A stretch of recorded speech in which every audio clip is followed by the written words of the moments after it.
ഇപ്പോൾ ഷോക്കേറ്റ് മരിച്ച മിഥുന്റെ വീട്ടിലേക്ക് മന്ത്രിമാരായ വി ശിവൻകുട്ടിയും കെ എൻ ബാലഗോപാലും എത്തിയിട്ടുണ്ട്. അല്പസമയം മുമ്പ് സ്കൂളിലെത്തി ഈ അപകടമുണ്ടായ സ്ഥലമൊക്കെ സന്ദർശിച്ച് കാര്യങ്ങളൊക്കെ വിശദമായി അറിഞ്ഞ ശേഷമാണ് ഇപ്പോൾ മന്ത്രിമാർ മിഥുന്റെ വീട്ടിലേക്ക് എത്തിയിരിക്കുന്നത്.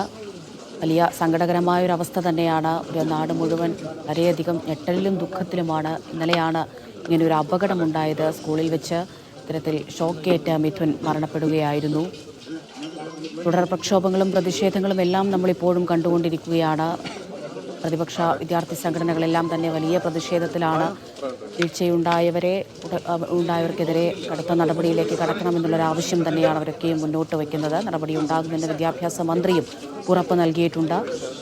സ്കൂളിൽ പോയി അവിടെയുള്ള കാര്യങ്ങളൊക്കെ പരിശോധിച്ച ശേഷം, ഈ അപകടം നടന്ന സ്ഥലം ഉൾപ്പെടെ പരിശോധിച്ച ശേഷമാണ് ഇപ്പോൾ മന്ത്രിമാർ മിഥുന്റെ വീട്ടിലേക്ക് എത്തിയിരിക്കുന്നത്. മിഥുന്റെ അമ്മ നാളെ നാട്ടിലേക്ക് എത്താനിരിക്കുകയാണ്. ഇന്നിപ്പോൾ രാത്രി കുവൈത്തിൽ നിന്ന് നെടുമ്പാശ്ശേരിയിലേക്ക് തിരിക്കും. അതിനുശേഷം നാളെയായിരിക്കും മിഥുന്റെ മൃതദേഹം സംസ്കരിക്കുക. രാവിലെ തൊട്ട് തന്നെ പൊതുദർശനങ്ങളൊക്കെ ക്രമീകരിച്ചിട്ടുണ്ട്. അമ്മ എത്തിയതിനു ശേഷം വൈകിട്ടോടുകൂടിയായിരിക്കും മൃതദേഹം സംസ്കരിക്കാനുള്ള കാര്യങ്ങളിലേക്കൊക്കെ കടക്കുക. ഇപ്പോൾ മന്ത്രിമാർ കുടുംബാംഗങ്ങളുമായി സംസാരിക്കുകയാണ്.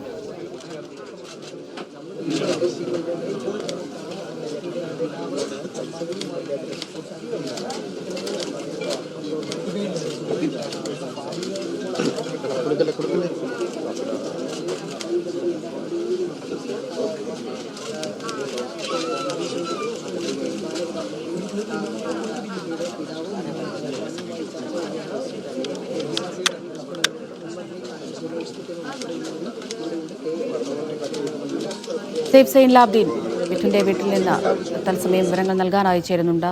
സേഫ്, എപ്പോഴാണ് മന്ത്രിമാർ അവിടെ എത്തിയത്?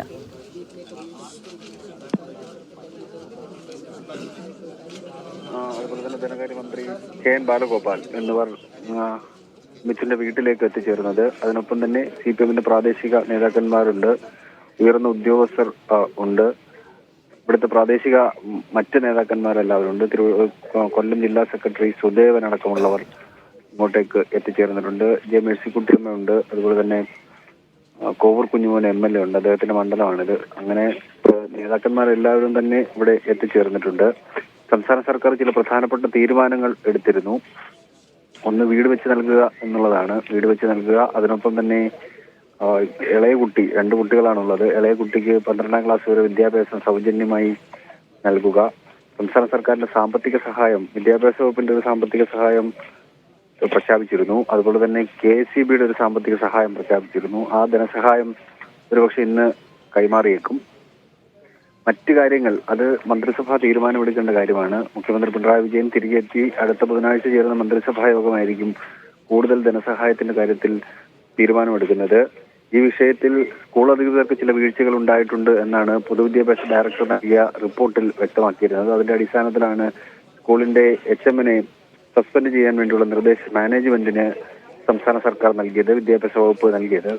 സസ്പെൻഡ് ചെയ്തില്ല എങ്കിൽ സംസ്ഥാന സർക്കാർ അതിനകത്ത് നടപടി സ്വീകരിച്ച് സസ്പെൻഡ് ചെയ്യും എന്ന് പറയുകയും ചെയ്തിരുന്നു. മാനേജ്മെന്റിനോട് വിശദീകരണം തേടിയിട്ടുണ്ട്. 3 ദിവസത്തിനകം അവർ ഈ വിഷയത്തിൽ ഒരു വിശദീകരണം നൽകണം എന്നുള്ളതാണ് ആവശ്യപ്പെട്ടിരിക്കുന്നത്. ഇത് എന്തുകൊണ്ട് ആ ലൈൻ കമ്പി അങ്ങനെ പോകുന്ന സ്ഥലത്ത് അവിടെ ഷെഡ് പണിഞ്ഞു, അത് മാനദണ്ഡങ്ങൾ പാലിച്ചാണോ എന്നുള്ള കാര്യം വിശദമായി തന്നെ പരിശോധിക്കേണ്ടിയിരിക്കുന്നു. അതിനൊപ്പം അറിയേണ്ട മറ്റൊരു കാര്യം, ഈ സ്കൂൾ തുറക്കുന്നതിന് മുന്നോടിയായിട്ട് ക്ലിയറൻസ് സർട്ടിഫിക്കറ്റ് എല്ലാ സ്കൂളുകൾക്കും കൊടുക്കേണ്ടതുണ്ട്. 14,000 സ്കൂളുകളുണ്ട്. ആ ക്ലിയറൻസ് സർട്ടിഫിക്കറ്റ് വിവിധ വകുപ്പുകൾ, വിവിധ വിഷയങ്ങൾ പരിശോധിച്ചാണ് നൽകുന്നത്. അത് പരിശോധിക്കാനെത്തിയ ഉദ്യോഗസ്ഥരുടെ ഭാഗത്ത് നിന്ന് വീഴ്ച ഉണ്ടായിട്ടുണ്ടോ, ഇതൊന്നും അവരുടെ ശ്രദ്ധയിൽപ്പെട്ടില്ലേ തുടങ്ങിയ ചോദ്യങ്ങൾ കൂടി നിലനിൽക്കുന്നുണ്ട്. അത് വിശദമായി തന്നെ ഒരു പരിശോധനയിലേക്ക് സംസ്ഥാന സർക്കാർ പിന്നീട് കടക്കും എന്നാണ് നമുക്ക് തോന്നുന്നത്. എന്തായാലും ആ വീട്ടിലേക്ക് എത്തിയ കുടുംബാംഗങ്ങളെ ആശ്വസിപ്പിക്കുക എന്നുള്ളതാണ് മന്ത്രിമാർ ചെയ്യുന്ന കാര്യം. കാരണം ഈ കുടുംബത്തിന്റെ അവസ്ഥ കുറച്ച് ദയനീയമാണ്. ദയനീയം എന്ന് പറഞ്ഞാൽ ഇവിടെ വരുന്ന മനുഷ്യന്മാർക്ക് ഒന്ന് കണ്ടു നിൽക്കാൻ കഴിയാത്ത തരത്തിലുള്ള കാഴ്ചകളാണ് നമുക്ക് ഇവിടെ കാണാനും കേൾക്കാനും കഴിയുന്നത്. അത് നെഞ്ചുപൊട്ടി കരയുന്ന ഒരു അമ്മയുണ്ട്, പിതാവിന്റെ അമ്മ.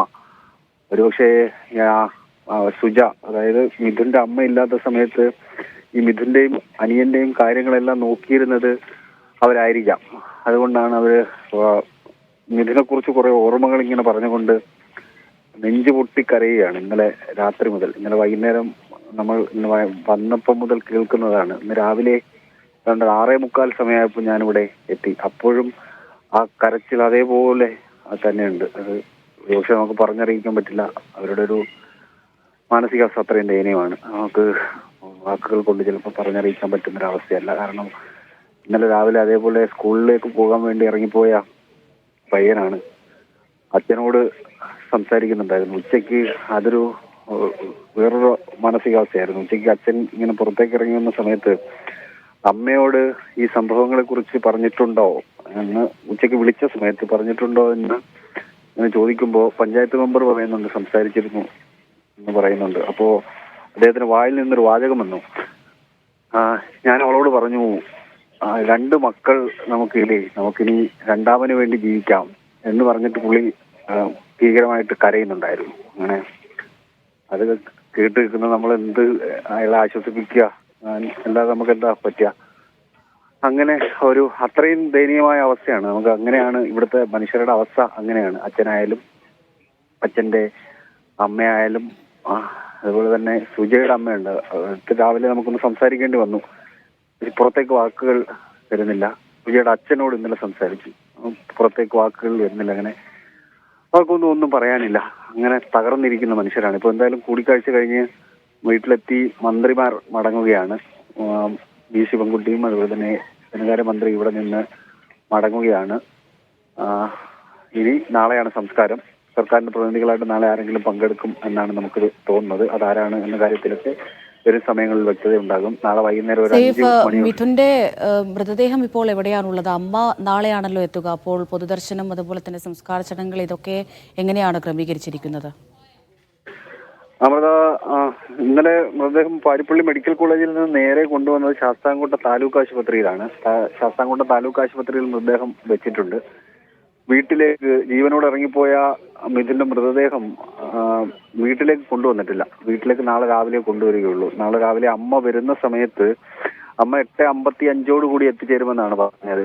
അപ്പോ എറണാകുളത്ത് നിന്ന് ഇവിടെ വരാനുള്ള കുറച്ച് സമയമുണ്ട്. 10 മണിയോടുകൂടി സ്കൂളിൽ പൊതുദർശനം തീരുമാനിച്ചിട്ടുണ്ട്. 10 മണിക്ക് സ്കൂളിൽ പൊതുദർശനം നടത്തി ഏതാണ്ട് ഒരു 12 മണി വരെ അവിടെ പൊതുദർശനം നടത്താമെന്നാണ് തീരുമാനിച്ചിരിക്കുന്നത്. ഒരു 1500ഓളം വിദ്യാർത്ഥികൾ അവിടെ പഠിക്കുന്നുണ്ട്. അതിനൊപ്പം തന്നെ നാടിന്റെ ആകെ വേദനയായി മാറിയതുകൊണ്ട് നാട്ടുകാരുടെ വലിയ മിഥുനെ ഒന്ന് കാണാൻ വേണ്ടി നാട്ടുകാരുടെ വലിയ കൂട്ടം സ്വാഭാവികമായിട്ടും ഉണ്ടാകും. ഇന്നലെ ശിവൻകുട്ടി ഇന്നുമായിട്ട് പറഞ്ഞൊരു വാചകമുണ്ട്. ഇപ്പോൾ ഇന്നലെ ആ മൃതദേഹം പുറത്തിറക്കുന്ന സമയത്ത് ശിവൻകുട്ടി മന്ത്രി പറയുന്ന ആ സമയത്ത് നമ്മൾ അവിടെ ഉണ്ട്.